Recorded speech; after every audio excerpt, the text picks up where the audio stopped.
Here we are at belief number 11.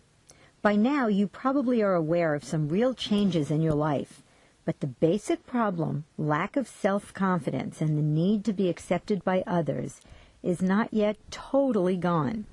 And I promise you, it will be totally gone by the time you are done with this program. Even if the process for eliminating beliefs may seem a little repetitive, you have to do every step in order to eliminate each separate belief. Remember, the alternative interpretations will be different, as well as your answers. And as you've noticed so far, when you do every step, the belief is eliminated. So stay with it. Also, please continue to answer each question out loud to make sure the belief is gone. It is really important. We promise that you will be thrilled that you did. This next belief is, I'm a failure. It is another belief that some people have that keeps them from being confident. This is a tough one to admit you have, but if you do have it, it sure is worth getting rid of. Here's one way to know if you have this belief. When you make a mistake or fail, is it a big deal? Do you feel like a failure?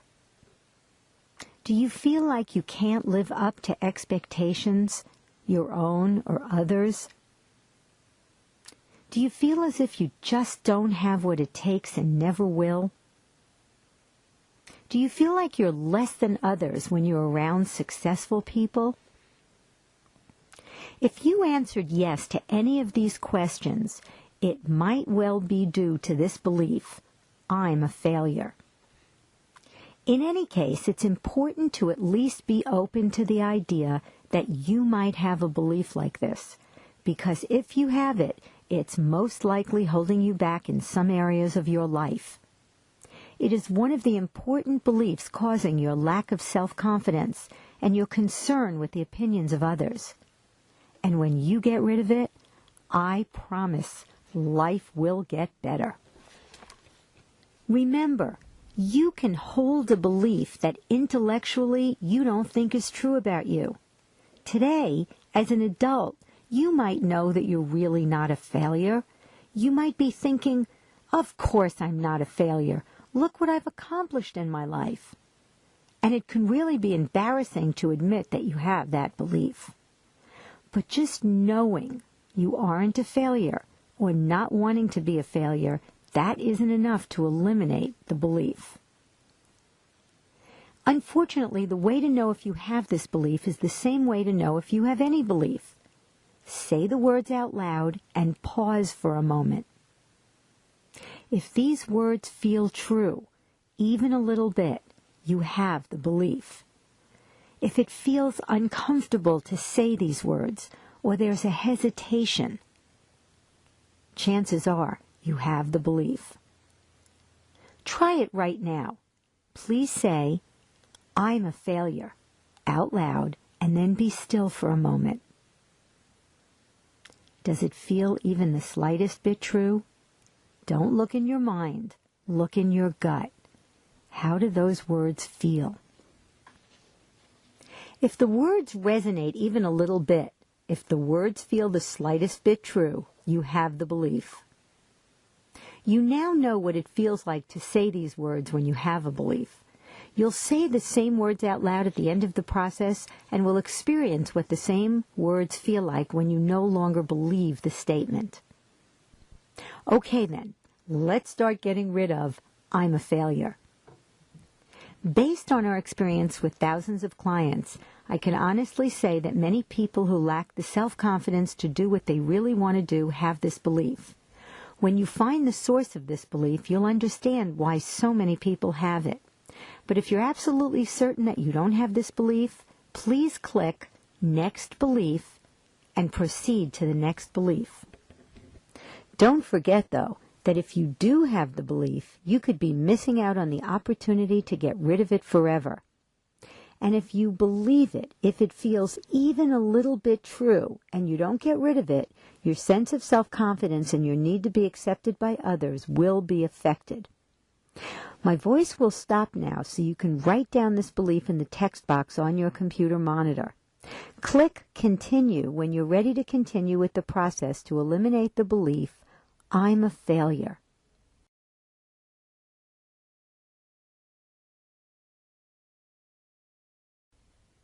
The next step to eliminate a belief is to figure out when you formed it.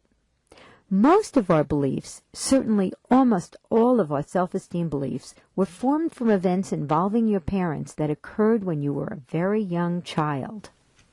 Remember, a belief doesn't come from a single incident, but from many similar interactions. And when it's a very broad belief like, I'll never get what I want, or a belief about oneself like, I'm a failure, it's always formed from experiences we've had with our parents when we were young. Why are the beliefs always formed in interactions with our parents? Because during the first few years of life, we are trying to understand who we are, and we use how our parents treat us as information. If we were criticized frequently or yelled at, and if they said things like, can't you ever do anything right? Or, how many times do I have to tell you? What would those questions mean to a young child? I'm a failure. Most parents just don't realize the impact of their words and behavior on their children. And that's why most of us formed negative beliefs from our interactions with our parents, even though that's not what they intended at all. By now it should be clear that in most cases, our parents loved us, and they didn't have any parenting training. They had a lot of their own beliefs that were affecting their parenting, and they had a lot of unreasonable expectations. Given all of that, we formed a lot of beliefs in our childhood that are having a negative impact on us later in life. It's not our parents' fault. They did what they did, and we gave meaning to their behavior that we can now eliminate. Okay? The source of this belief, I'm a failure, for most people is hearing your parents say things like, why can't you ever? What's wrong with you? Why can't you be like so-and-so? Some parents actually say, you'll never amount to anything. Most parents have unrealistically high expectations, and they get upset when their children don't live up to these expectations. Did your parents have disgusted faces when you didn't do what they wanted, the way they wanted? My dad used to make this sound. Ugh! And look disgusted. Now, take a look at your early life and see where the belief I'm a failure comes from for you. Then type into the text box on the screen the type of things your parents didn't said in your childhood that led you to form this belief, I'm a failure. Rather than writing down how you felt about it, describe the actual situations, what your parents actually said and did, such as, my parents always said, I'm very disappointed in you. Take the time you need because this is important. When you're done writing, click Continue. Now the program will pause. Look at the events you've written down. Is it real to you that the conclusion you reached, I'm a failure, is a valid interpretation of those events? Can you agree that virtually any child at that age and in those situations would have reached a similar conclusion? Now we're going to play the possibilities game. We'll imagine that 4 of your friends are visiting you and looking at a videotape of the events you just wrote down. Your interpretation of those events when you were a child was, I'm a failure. That is one valid interpretation of Mom and Dad's behavior. That interpretation wasn't wrong, but there are other reasonable interpretations of the same childhood events that you didn't think of as a child. So let's ask each of your friends for another alternative interpretation. Can you see that one friend might well say, You may have failed many times, but that doesn't mean you're a failure. Successful people fail all the time. You may have failed many times, but that doesn't make you a failure. Explain those events in your childhood just as well as your interpretation that I'm a failure. Remember, all successful people say that failures are the key to success. Maybe your parents didn't understand that failing is the best way to learn. Richard Branson, the multi-billionaire who created Virgin Airlines and the many other Virgin companies, says he fails all the time. And if you don't fail, you'll be mediocre. Here's what your second friend says. Maybe your parents reacted that way because they believed you were a failure when you didn't do what they wanted. That doesn't mean you were a failure. Doesn't this interpretation also explain those events in your childhood just as well as your interpretation, I'm a failure? Here's a third possible interpretation of your childhood events that one of your friends suggests. How about this? Your parents reacted that way because they didn't know how to say, I'm disappointed in what you did. I'm not disappointed in you. It didn't mean you were a failure. They were just disappointed in what you did. Doesn't this interpretation also explain those events in your childhood just as well as your interpretation, I'm a failure? Your childhood interactions with your parents could have lots of meanings. Here's one your fourth friend suggests. Your parents' reaction to you had nothing to do with what kind of person you were. Their reaction was a function of their own beliefs and circumstances at the time. Couldn't any one of these interpretations explain your childhood interactions with your parents just as well as your interpretation, I'm a failure? Of course they can. So is it real to you that a belief you've lived with almost your entire life, something you thought was a fact, is not a fact? It isn't even the truth at all. It's only a truth, merely one interpretation of many possible interpretations of earlier events, right? Please continue to interact totally with this program in order for it to work. And that includes answering my questions out loud, even if your answer is only yes or no. So, let me repeat the question. Is it real that I'm a failure is not a fact? It is not the truth, but just a truth. It is just one interpretation of many possible interpretations of earlier childhood events. I bet you do now. With a little help from me and your friends, you can see that the earlier events associated with your parents' annoyance when you didn't do what they wanted, how they wanted, or when they were disappointed in you, have at least 4 different reasonable interpretations or meanings. Do you remember what you wrote down a few minutes ago as the source of your belief, I'm a failure? Look at the text box below on your screen. Right now, imagine seeing what you saw then and hearing what you heard then.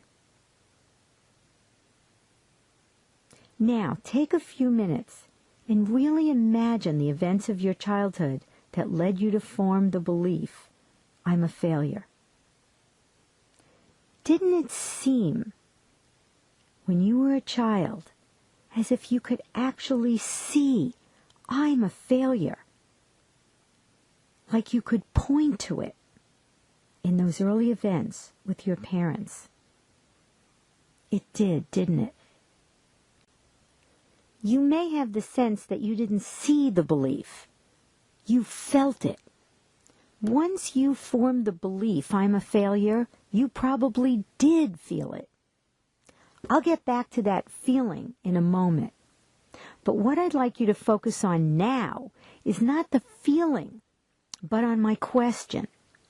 Didn't it seem as if you saw, I'm a failure, as if you could point to it, as if you could have said to me, see, Shelley, can't you see I'm a failure?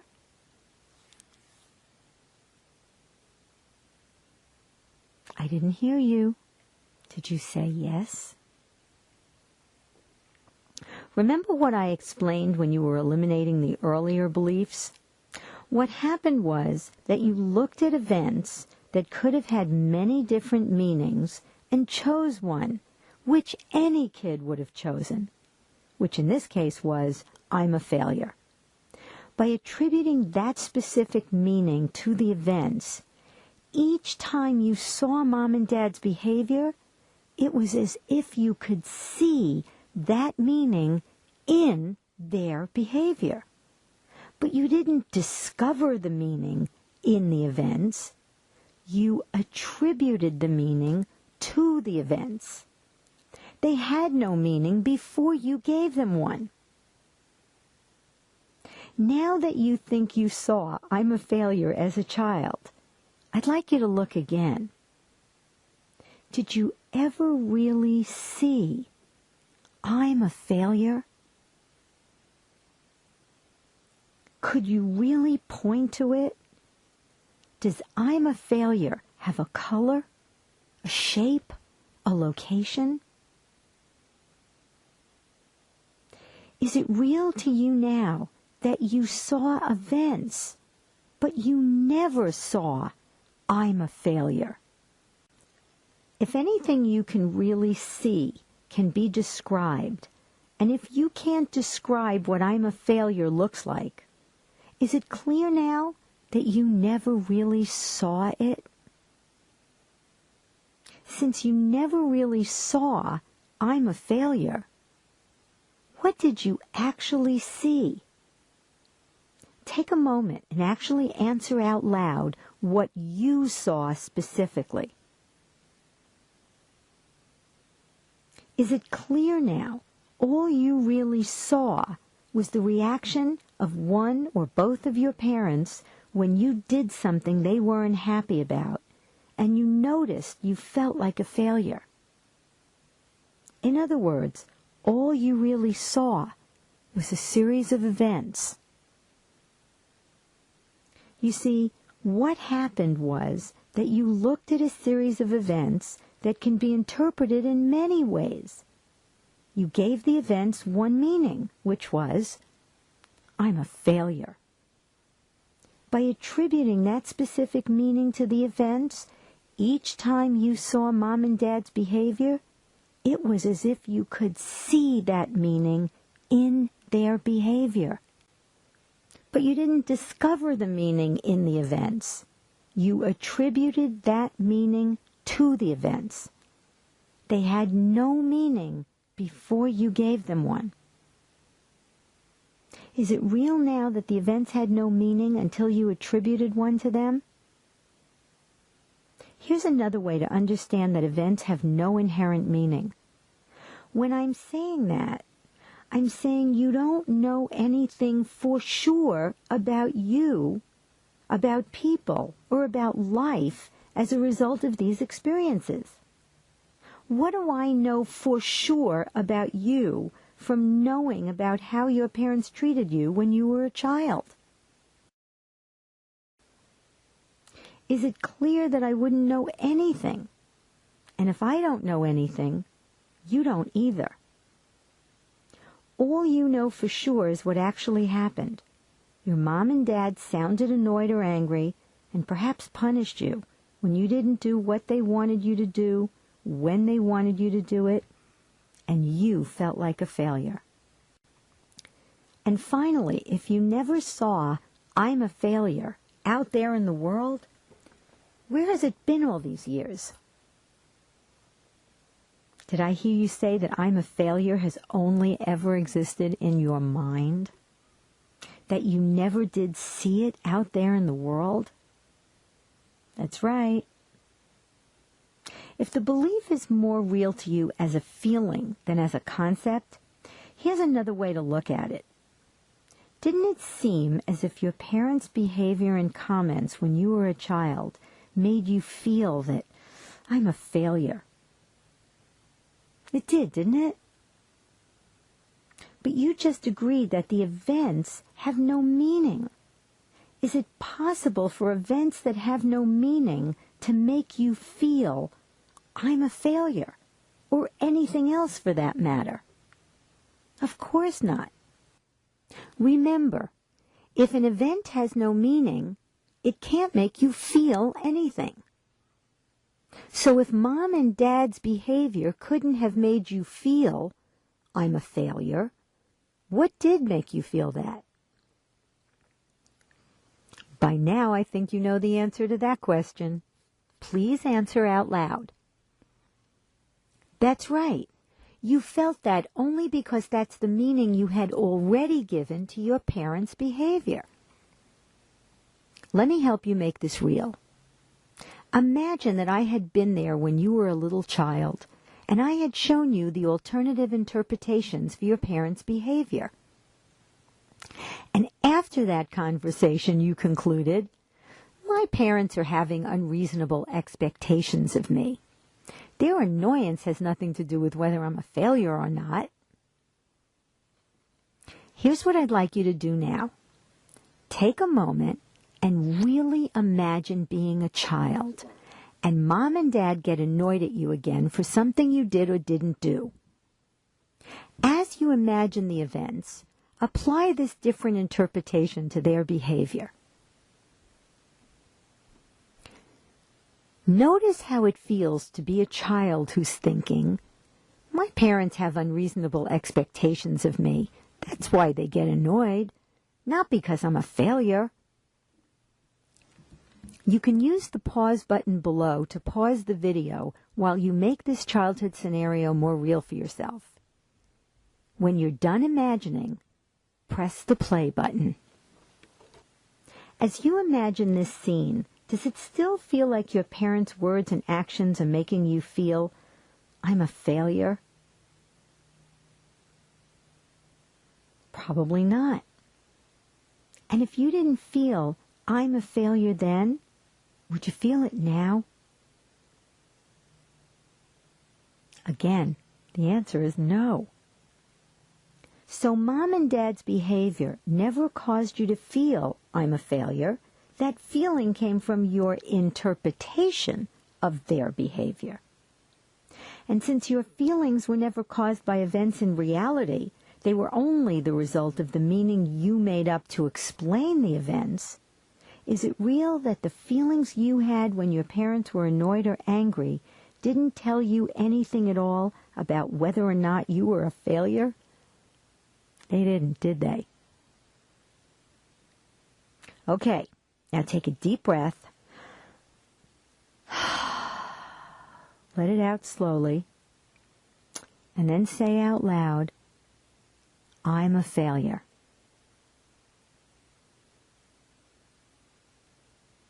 Is it the truth? Doesn't it feel a little different now? Does it still feel like the truth? Your answer is very important here. Don't forget that we form beliefs to give meaning to the events that have no real meaning. Having done that, we then think we observe the meaning in the events out there in the world. It becomes a fact for us. Once we realize that the earlier events never had any real meaning, that the meaning was only in our mind, that it was never a fact, that the feeling was caused by the meaning we gave meaningless events, the belief disappears forever. Okay, take another deep breath and say, I'm a failure, out loud. I'll bet it feels very different when you say these words now than when you said them at the beginning of this exercise. Do these words feel true even a little bit? Unless the belief is 100% gone and the words don't feel true at all, you probably still have the belief. Remember, holding a belief is like being pregnant. You either is or you ain't. There's no sort of. If the belief is still there, it probably still seems like you saw it. Once it no longer seems as if you saw "I'm a failure" in those early events, the belief will be gone. So please click the repeat button to repeat that step of the process if it feels like you still have the belief. If the belief is gone, please click continue. Now that you're clear the belief is really gone, congratulations! You eliminated your 11th belief. Many people, possibly even you, spend years trying to totally get rid of beliefs, and you just did it in 20 minutes. If you had all 19 beliefs, you've now gotten rid of over half the beliefs you need to get rid of in order to totally rid yourself of your lack of self-confidence and any need you have to please others. You're probably very busy like most of us, so it might be difficult to find the time to keep coming back to this program. But notice the changes that have already occurred. The little voice that criticizes what you do probably has become quieter. Your self-doubt probably has decreased somewhat, and your confidence has been raised. You probably are a little less concerned with what others think about you. By the time you eliminate the last belief and decondition the last conditioning, the symptoms will have disappeared totally. Before you move on to the next belief, you might want to revisit the process, who am I really? In fact, I'll keep reminding you after you eliminate each belief. It enables you to feel that you are the creator of your life. You experience that on a very profound level. You experience that anything is possible and that you have no limitations. I found that after getting into that space myself many times, I started to experience the freedom and power inherent in that state almost all the time, without even having to do the process. Now you can either click "Who am I really?", click "Next Belief" to get rid of another belief, or close the program. Then make a note to yourself when you plan to return and resume. Congratulations on getting rid of the belief, "I'm a failure."